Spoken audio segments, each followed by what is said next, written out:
Hey, D-Swizzle, who won the preseason at 2020? Who won the preseason? You tell me.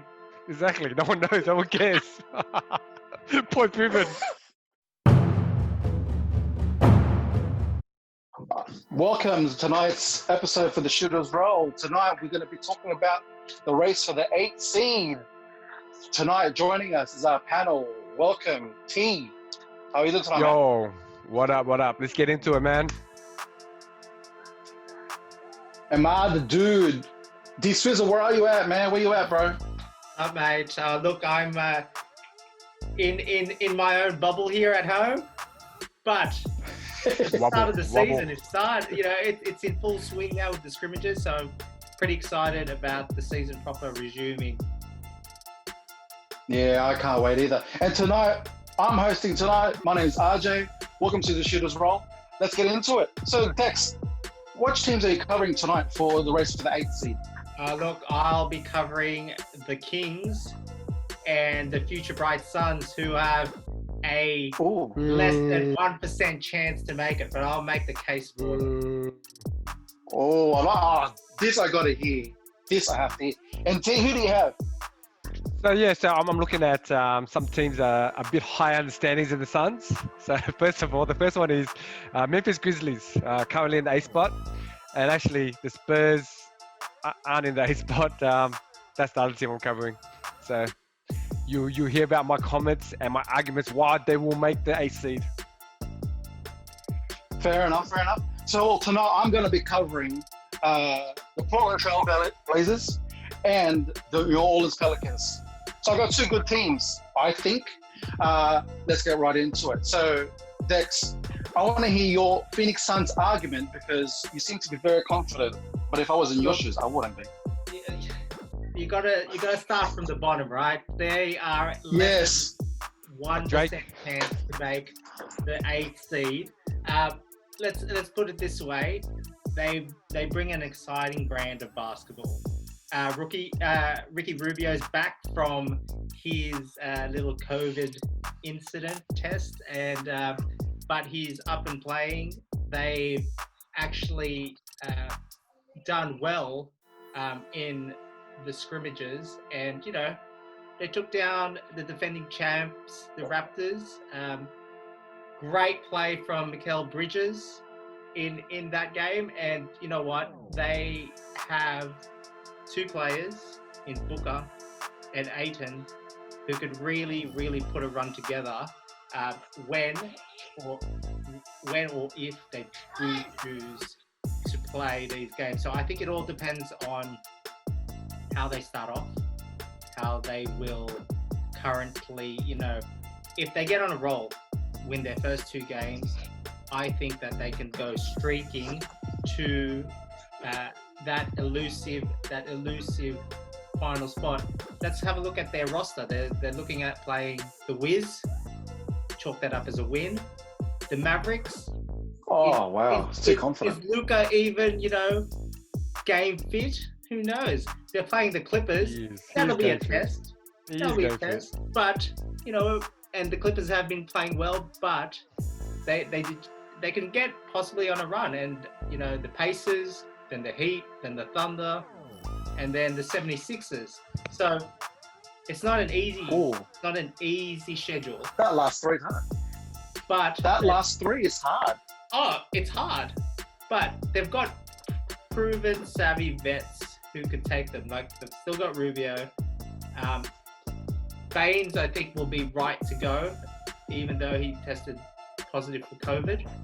But on their given day, they can outscore any team in the league with Booker and Ayton there. So, look, less than 1% chance, but you know, I'm all about the underdog. Ooh. And I think if all things work into play, we will be having a different conversation in a week's time.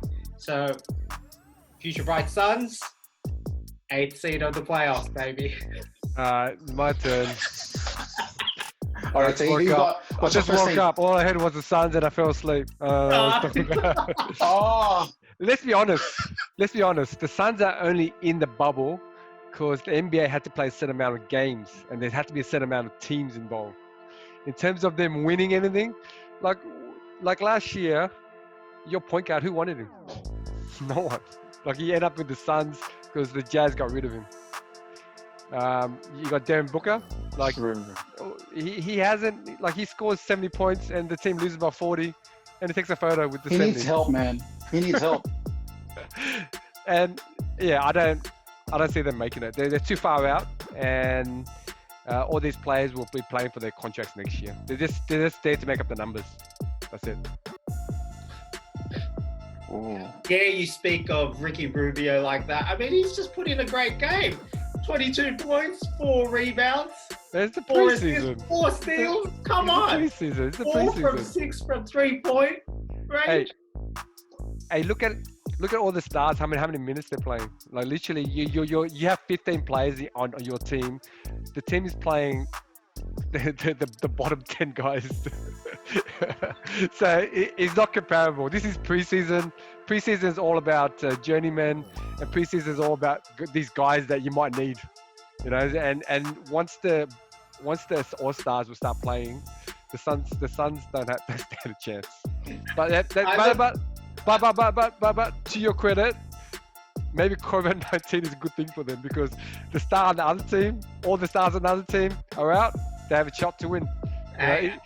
It's an uphill battle. I know that because, you know, having a look at the standings, they are 6 games off the Grizz. So they pretty much need to win every game to make it. And the Suns... Catch fire right now. Mate, they can do it. They can do it. Okay. I've had enough of that, RJ. Can I move on to the next one? Go. Who's your team? Because we mentioned the Grizz, we'll talk about the Grizz.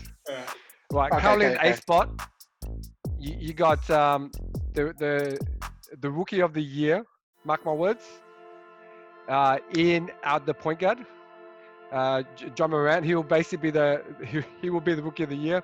They have a 4-game cushion over the nice spot Sacramento Kings. They have their center, and you know they have vets. They have vets on the team, and I think that all these things combined with also Justice Winslow. Justice Winslow, they will maintain their spot. They don't have to win every game. The pressure's not there, but they have to win more games, I guess, than they can lose. There's more of a cushion. There's more of a cushion for that for sure. That's my argument. Yawn. My counter argument is this: they don't have the experience, and I reckon, this is my view, that it's theirs to lose. The 8th seed is theirs to lose, given the cushion that they have to the Blazers, the Pels, and the Kings. I don't think they've got the metal in them to keep hold of that spot. I just don't think they've got the experience or the wherewithal to hold it down. That's my counter argument. Yeah. It's a lot riding that the team's riding on a rookie to carry them into the playoffs. But he's been playing all year. Like it's a testament to him that he's been rookie of the year. How many posters do you want to be on? And he posterized a lot of Sun players, especially your center, the Sun center. It said clip right here. Wow. Okay. All right. RJ, what are your thoughts on the teams you're covering? Well, first I'll cover the New Orleans Pelicans. Now these guys, I mean, don't write them off, okay? Don't write these guys off on paper. They look good. They look real good. Since they pick up their trade from the Lakers with the acquisition of Lonzo Ball, Josh Hart, Brandon Ingram, who's the other player? The other player that they picked up. So Josh Hart, Lonzo Ball. Lonzo Ball. Yeah, Lonzo Ball. Yeah. So since they acquired these players, you can tell that these guys have actually changed their path towards winning, and you can tell that, especially with a coach like Alvin Gentry, who's a very good coach, and knows how to coach guys and sort of plays for their potential. I mean, they got their front court looks really good. They got Lonzo Ball, and they've got Drew Holiday. I mean, that's a great front lineup, and that's a very good defensive lineup too. And then when you move to the backcourt, when you move to their guards, you've got, when healthy, we need him back. JJ Redick with his hamstring injury, so we need him back. But we also have, other players to combine with scoring with like Josh Ingram, with what's his name? I think JJ's Brandon back. Ingram. Sorry. I think JJ's back. I basically saw him in the highlights yesterday. He was on fire with 3-point line. So Yeah, but they still have to be wary about his injury, because his injury is still, it's not up, it's healed, but with injuries you never know, and you can't sort of use them you have to use them in spurts. You have to be smart how to use your players. And now Zion's back. I reckon confidence is back up, because now you've got someone down below to help with rebounding and defense, along with their current center and also their backup center too. So they've got a great chance of making the 8, which will they make? I think was it for the first time in a while. Yeah. So and first time in a while. Yeah, exactly. And their manager, who's the guy that's hiring the players, or the one that's been like, oh man, he's done a great job, dude. And I'm telling you, next year you have to watch him, because I reckon he might pull a great move and acquire one more player. That's what I think. We're not talking about next year, buddy. We're talking about this year. It's 8. They raised 8 spots. I'm just saying. I'm just trying to stay on topic. Okay. All right. Topic. But be careful. These guys are the dark horse. Don't write them off because they're young. They do have great, talented players led by a good point guard. So you better keep watch for these guys. Never write them off. You know what I like about it? The Pels, their schedule is probably one of the easiest going into Easiest, absolutely. Yeah. Well, so they have to take advantage of it. They'll start off tough. They've got the Jazz, Clippers, and then they go Grizzlies, Kings, Wizards, Spurs, Kings. There's that back end of that schedule they're all gimmies. So they're going to have a tough task though, trying to rope in the Grizzlies with the Grizzlies buffer. And I think that's the only thing I've got against them is they've got some ground. I can agree with that. And they need the Grizz to capitulate in some way. Yes, absolutely. Yeah. But in terms of the Clippers, facing the Clippers, I don't know. Because they've got, Lou's out for the moment due to strip club intentions. And yeah, I don't know. I'm not really feeling the Clippers at the moment. So I think that's a 50-50, that one. So I think they've got a good run. I have a feeling they may be able to take advantage of it. Yeah, my thoughts on, I guess, the Pelicans is they're missing that superstar. Like who? Yes. Who are they going to? Like, will I win the shots? I guess there's a 2-point game. It's Drew. And the Drew, but then they go to Drew. People say Ingram, and then people say, it's a split. But it's not clear. Split. It's not clear. Right? You think about any top team, you kind of have your player set. Yeah. So that's the issue. That's my issue. They're a bit young. It's probably 1 year too early. They have a chance. I believe they have a chance, but yeah, I don't think that they will get above the Grizz. So my thoughts. Sweet. Ooh. All right. Fair enough. Let me talk Dex, about my. your turn. T. Okay. No, T can go Who's your first. second team? Ladies first. All right. Such a gentleman. Such a gentleman. D-Swizzle. All right. So my pick is a team that's been in the playoffs 18 seasons in a row. They haven't missed the playoffs for so long. It's the Spurs, right? So the Spurs have a Hall of Fame coach, Greg Popovich. He hasn't missed the playoffs in a long time. They still have one player in DeMar DeRozan that is a superstar. He's king of the mid-range. So you give him a mid-range shot, he'll hit that. And he's also a gangster of the Crips. So these things combined with their experience, they can go on a run, win every game, and make the A spot. You know, if you put odds on the Spurs versus the rest of the league or the rest of the teams in the 8th, my bets are on number 8, which is the Spurs will be number 8. Thoughts? Ooh.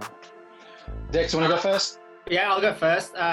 T All right. launched into his argument, and his key person he emphasized was the old coach. Oh my goodness! Like this is what you're hanging your hat on, an old man.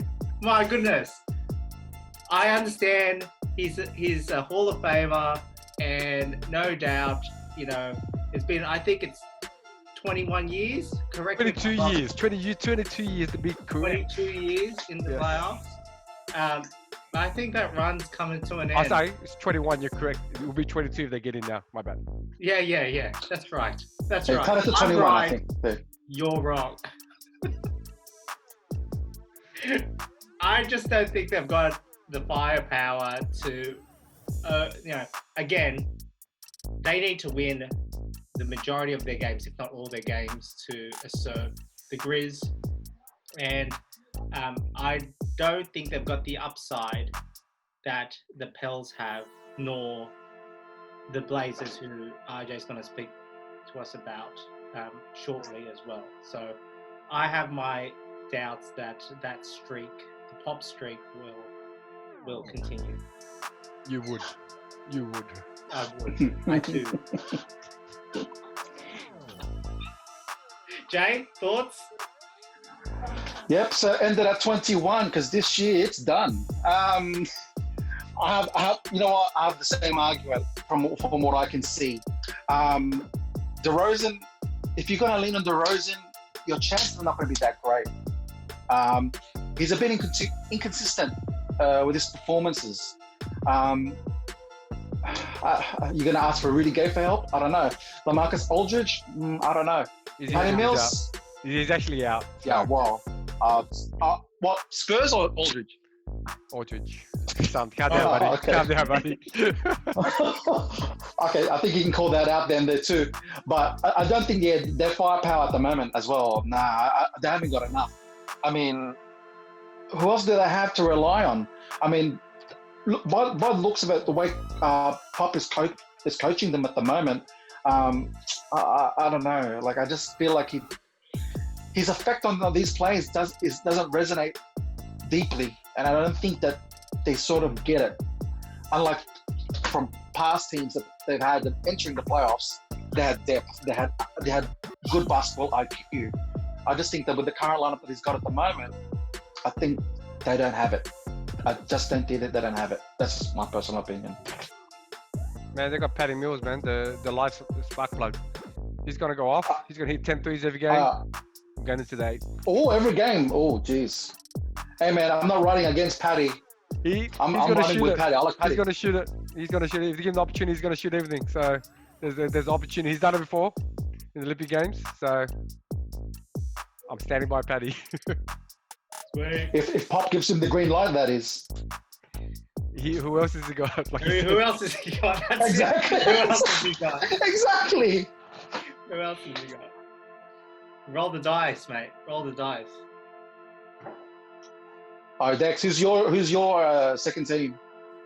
Before I get to the second team, I should give a shout out to Hills Insurance Solutions, who is bringing this episode of the Shooters Roll tonight. So have you ever driven your vehicle uninsured, traveled overseas without travel insurance, or been to the dentist without health cover? Well, constructing a home without the appropriate insurance as a builder can present the same familiar feeling of uneasiness. Whether building a new residential home or undertaking commercial renovations, builders and certain contractors should ensure they have contract works and liability insurance to assist them during a loss on site. Make sure you protect your livelihood and the interests of your client with contract works and public liability insurance. For a no obligation free assessment, speak to Barry at Hills Insurance Solutions today on 0400 123 644. or visit hillsinsurance.com.au. So don't roll the dice on building insurance, but the Kings, the Sacramento Kings, we'd be rolling into the playoffs because, and this is my argument for the Sacramento Kings, health. You've got key personnel that they've been missing all season coming back. Look, De'Aaron Fox missed 15 games due to an ankle issue. Bogdanovic missed a handful of games, 11 games due to injury. Rashawn Holmes missed 25 games, and their big ticket, Marvin Bagley's pretty much been out the whole season. Now, even though Bagley probably won't play in Orlando, you still have key personnel coming back in Fox, Bogdanovic, Holmes, and then you've got a high caliber shooting guard in Buddy Hield, who Coach Walton's made him come off the bench and has actually transformed the team. That and the fact that, they've got more depth in with the acquisitions of Alex Len and Kent Bazemore. I think this is a team that can really, really make a run. And Jay, you mentioned that the Pels are a dark horse team. This is the dark horse team. It's the Kings that are going to make the run. Schedule looks all right, Spurs. Who they got? Mavericks. Oh, that's a win. The key games are against the Pelicans because they play the Pels twice, and I think they're going to be the key games. They also play the Nets and the Rockets, and give or take the Lakers, but that's a to be determined game. So I think the schedule is there for the taking, and the Kings, I think, will be a serious contender to snap and take away that 8th seed from the Grizzlies. Back to you. T, what do you think, man? I'll let you go first. Speechless. Okay. That's how convincing I am. That's how convincing I am. You just said it. Coming back from injury. So, how warm are these guys ready to play already? Like within a team aspect, are they able to play together consistently and play fluidly within the team system and get those W's? Not against, I'm just even talking about the easiest teams, like the Spurs, sorry, T. But the Mavericks, dude, you got to watch out for those guys. But do you think they can compete on that level with Dallas, with maybe LA if it comes up, or with New Orleans? I think. Can I just put it this way? Their scrimmage game, they beat the Clippers. Come on. What are you saying? They're on form, man. Come on. The Clippers missing like four of their main players. Yeah, they're missing They still won. They still come on. won. Who cares? It's just one game. Next for that one game, though. Look at that, man. Am I annoyed? We have to look at. Hey, D-Swizzle. Who won the preseason 2020? Who won the preseason? You tell me. Exactly. No one knows. No one cares. Point proven. I'm telling you now, though, that the Kings beat the Clippers. All right, in the bubble. Yeah, I watched it. Say, just say. You basically got your starters playing against guys that I've never heard of for the Clippers. Like I didn't know who they were. You finished? Jay, you finished with that? Like never heard of Paul George. Yeah. Yeah, I'm done. All right. You guys done? Yeah. Okay, my turn then. Okay. Yeah, you have a compelling argument because they're only playing two teams that are, I guess, above 500, and they've got a lot of teams that are below 500, and also they hold the tiebreaker for a lot of these teams that are close for the race. But I agree with RJ because they come back from injury, so. And the other thing, I guess, with every team, right? So COVID-19 is a big part. If people are missing their stars, like the Clippers did in the scrimmage, then I think it's up for grabs. like I think all these teams have a shot if they can play their regular style and play the regular minutes with the players that they had in the season that we had. I think everyone has a shot. But the Kings being all healthy, at least the players are available. And if they're all available, then they can play. They can gel, get on a run. It's pretty much like there's no more traveling. Everyone's rested. So I think all these teams have a great shot, I guess. And I guess I can't really argue against the Kings this time. So I'll give you that. Oh, it's gone. I'll give you that. Yeah, the facts are facts. Data is data. I'll take that. It's not often that Trung concedes. So, yeah, thanks, T. Thanks. Data is data. All right. It's Dame time. Tell us about him, Jay. These guys are absolute favorite to be with it there. You have to give it to these guys. You got Collins and Nurkic coming back. The question is when. That's the key question. Because we need those guys. I mean, the backcourt can't do it alone. I mean, we know how Dame plays. I mean, dude, the guy is just, he's a gun. McCollum, again, another gun. We got all these nice pieces around us, but we need Collins and we need Nurkic back. That's the key in progressing forward with this team. Because if we die, by the time we reach, half the games we got left, I reckon maybe even though we've got time to rest with all this, COVID-19 things, but the backcourt can't do it all. They need backup, and those two guys are crucial to their advancement. Absolutely crucial. But when I looked at their defensive rating, they ain't that great. So it's about 27th or 29th in the league. That's a bit eye-opener for me, and that's what I've looked into, and I thought, we need to improve defensive rate if we're going to move forward to the playoffs. So, but Portland does have the weapons. They just need to be there. Do that back in time. Yeah, look, Rebuttals. I have my doubts. Do you want to go first, T? Sure. Gentlemen, you have to know. Oh, mate, Yeah, so out of all the teams, I think Portland is one of those teams that the Lakers don't want to see. If the Lakers finish first, they don't want to see Portland coming on the 8th. If they can get in, but that's big if.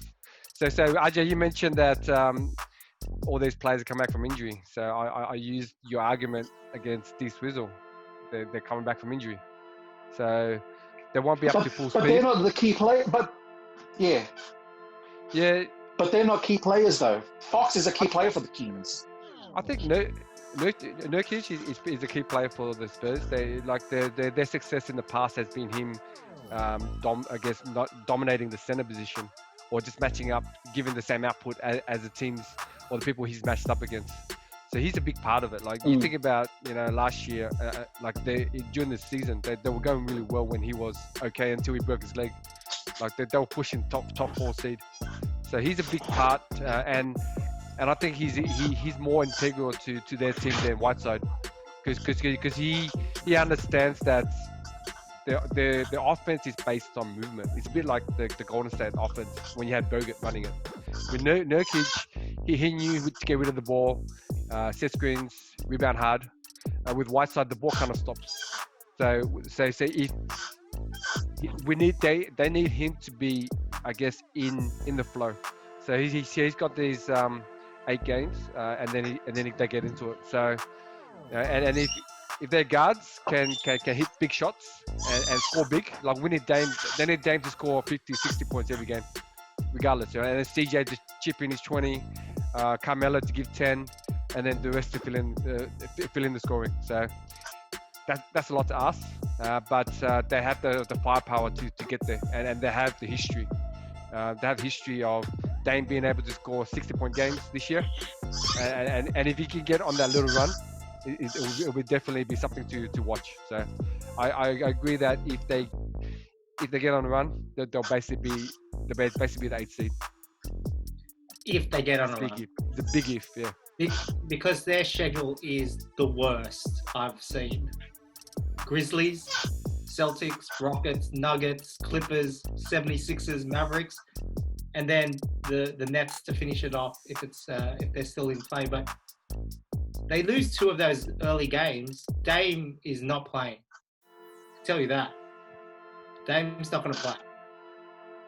Yeah, like he had the comment where he wants to play for something. So yeah. That's a Good tough. point. That's a tough. The first 4 games are tough. Grizzlies, Celtics, Rockets, Nuggets.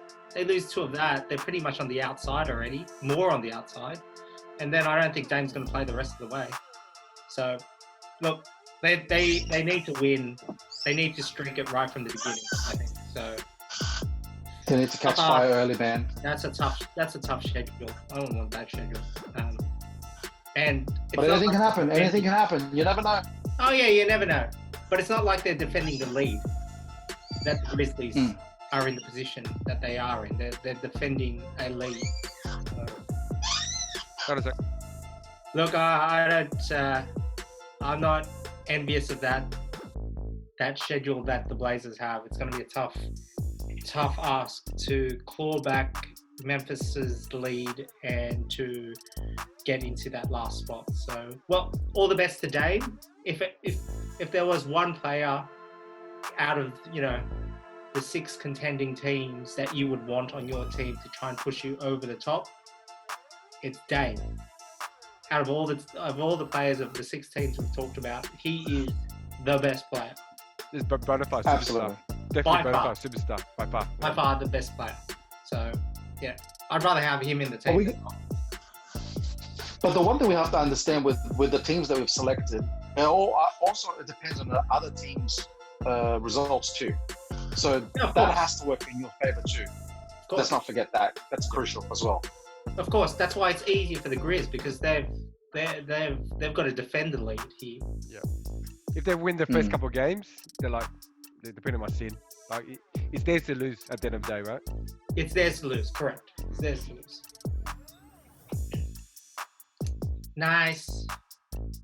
So I am excited about the games coming up. It's going to be. I want to keep a close eye on it.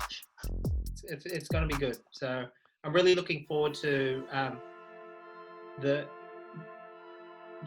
realistically the Kings, the Pels, and the Blazers making it interesting to get that spot off the Grizzlies. Realistically, just based on game percentages and what is realistic given the short window and the amount of games left that they've got to play. So looking forward to that. Cool. Looking forward to it. I'm going to check these games in the next couple of days. Yeah. Have we discussed all 8? Have we discussed all the teams already? Yeah, we You know have. what time it is? It's brick or swish time. Alright guys, you ready to play?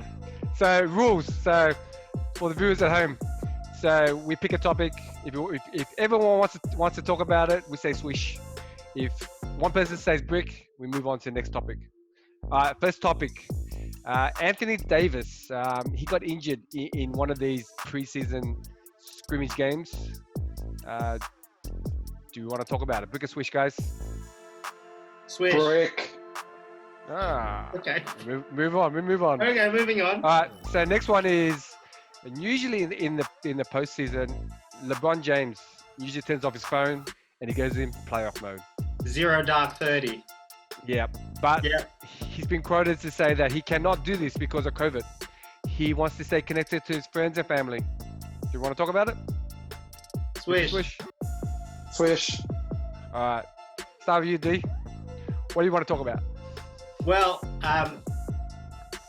I want to talk about the change in mindset and the impact that COVID-19 has had on the King. Because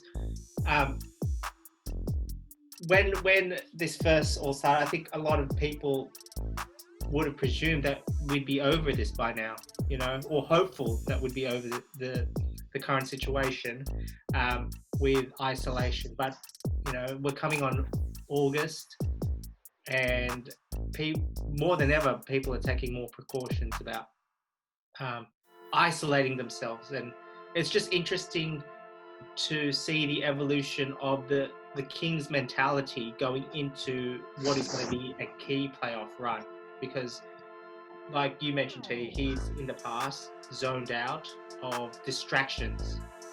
I think it's interesting to see that now he's embracing the connection and the importance of connection during this time. I think it shows he's human, and also the fact that he's accepted that things are different this season.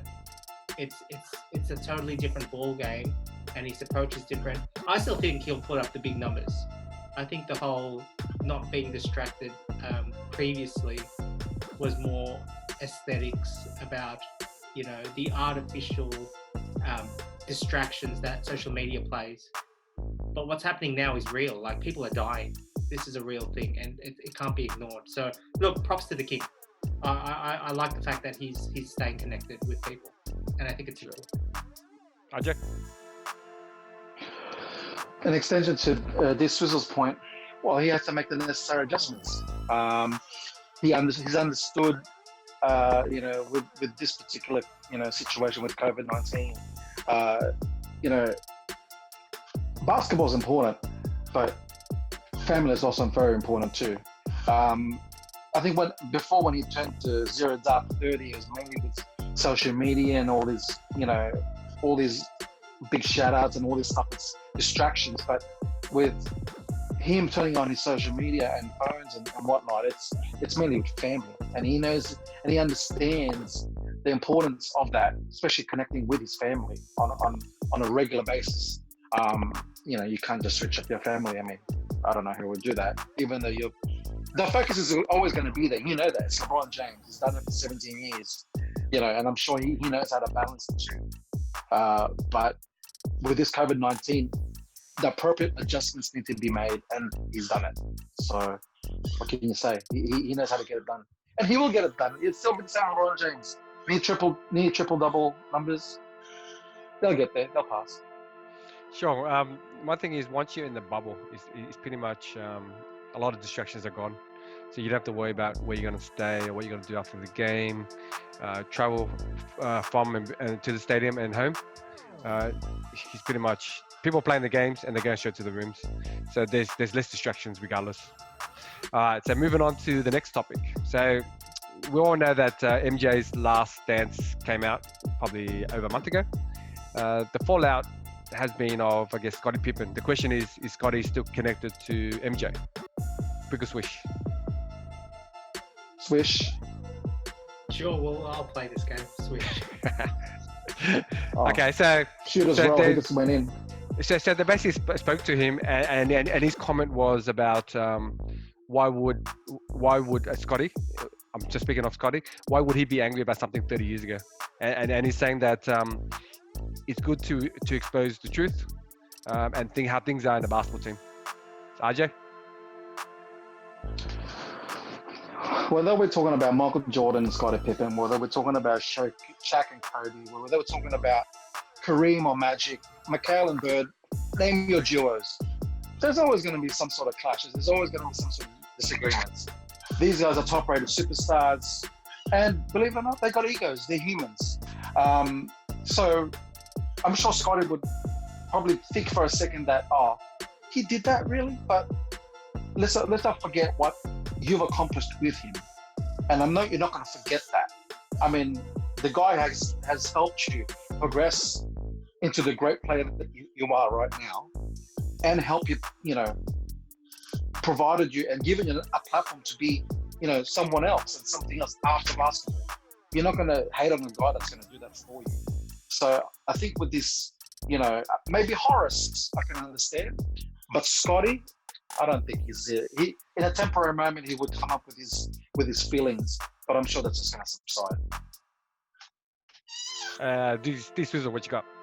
I would ordinarily argue that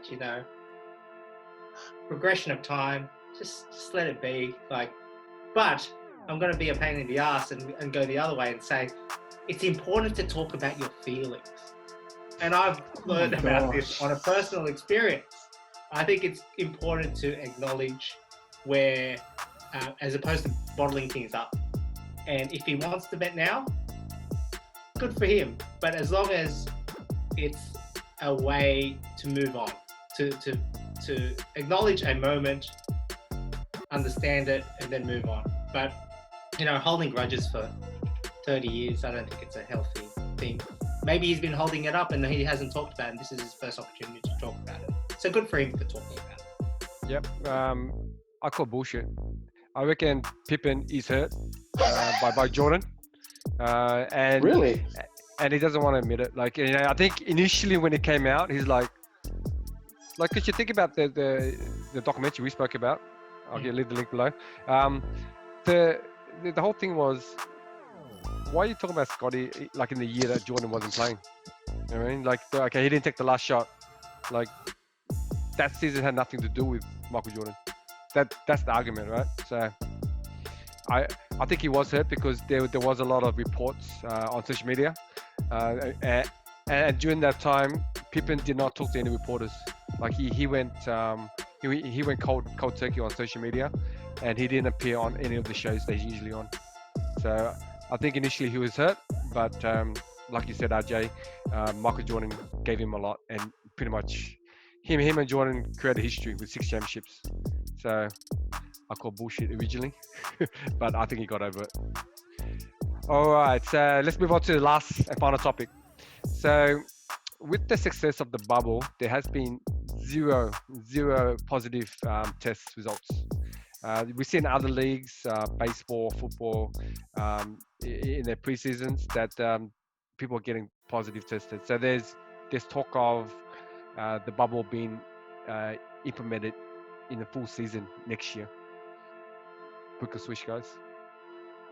Swish. Okay, so let's get a bit more detail into it. So because the success of the bubble, the players in all the leagues are saying the NBA is doing the best job, because they're making it so hard for these players to I guess get a positive test. They're pretty much in the heart of a hotspot, yet we're getting no positive tests. So the question with baseball, we're seeing a lot of positive tests, and because they don't have a bubble, they're living at home, they're just attending the game, and we're getting multiple players actually getting it. So if this is happening a full season, your thoughts of D-Swizzle, if this happens? You got to protect your investment. The league's protecting its investment. I think there is a product here to sell.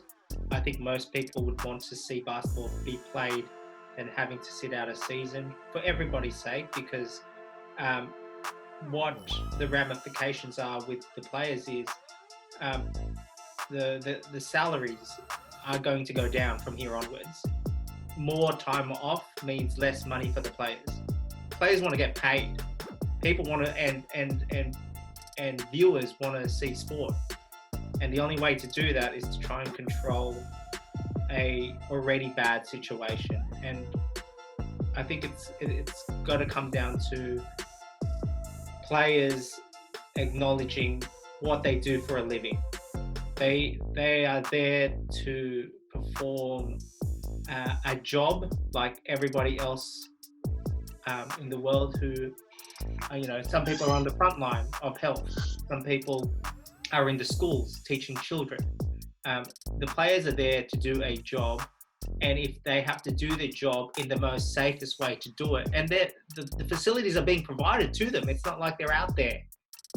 They have a job, and their job is to play basketball, and I think they should stay true to it. And I think the league ultimately is doing their best to ensure that the players are safe doing a job, to allow the players to do their job, so that all round the detrimental impact isn't exacerbated by having to sit out a season.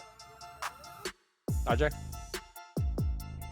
Well, I think the NBA has done a great job and has gone above and beyond to try and help, cater for the players to play their game and help them sort of unwind and try to sort of do other things like they've provided barbershops, they've provided all the necessary things that they normally do The only thing that I can think of that's already popped into mind is Lou Williams' situation.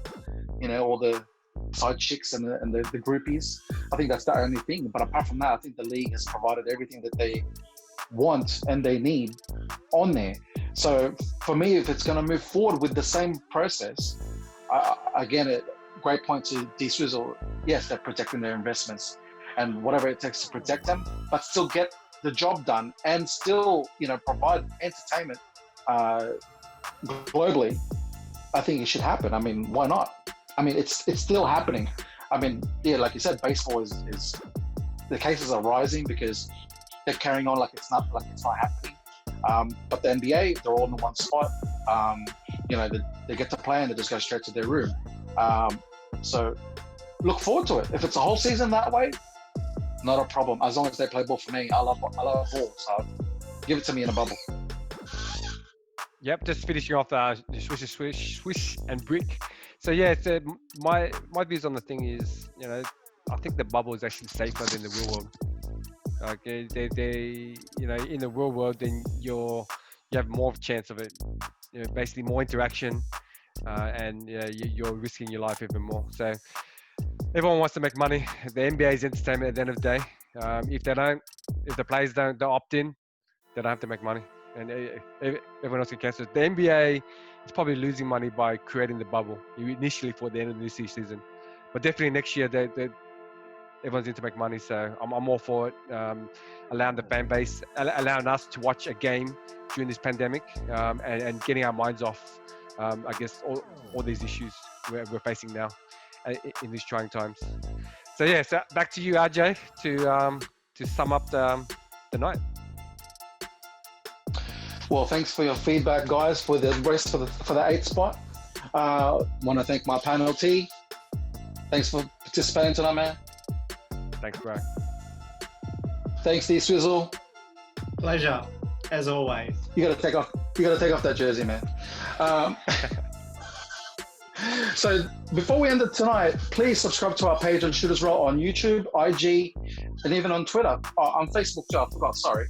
If you haven't already, please subscribe. See you in there soon. Look for us with the orange logo.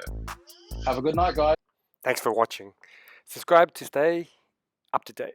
Thank you.